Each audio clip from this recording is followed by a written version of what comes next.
You worked in the Trump White House. You were his lead economist. Treasury Secretary Mnuchin is downplaying the risk of a recession.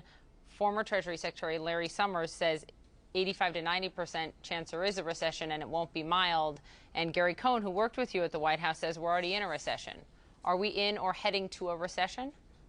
Right. I think that the odds of a global recession are close to 100% right now. I Wow. think in the U.S., we're going to have a very terrible second quarter. We just, at the Lindsay Group, we just ran the numbers carefully over the weekend, and we think second quarter is going to be about -5%.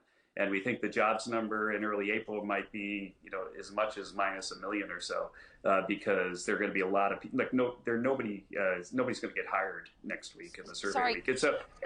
And so the point is just that you're going to have one really bad quarter. If you're going to have a recession, then you're going to have two bad quarters. And I think that's going to depend on whether we get ahead of the curve on the coronavirus, and that's a big unknown right now.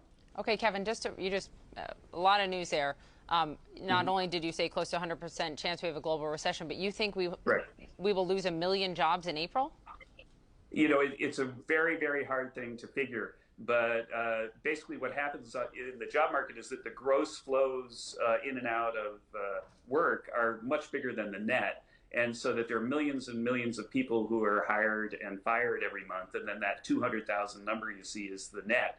If it's positive, then that means there are more hires than fires. And the issue is just that we think that next week of the survey week, there are going to be basically no hires, but there'll probably be a normal amount of fires. And if that happens, you're looking at one of the biggest negative jobs numbers that we've ever seen. Now, of course, that would hopefully reverse itself quickly if we get ahead of the curve on this. But there's a whole bunch of really bad numbers coming in. And I think that's why the market is responding the way it is right now to the Federal Reserve's action. I think the market understands that the Fed, with its hundreds of economists, has really started to think about the numbers that are coming in and is really sure they're going to be terrible, which is why they did this extraordinary action.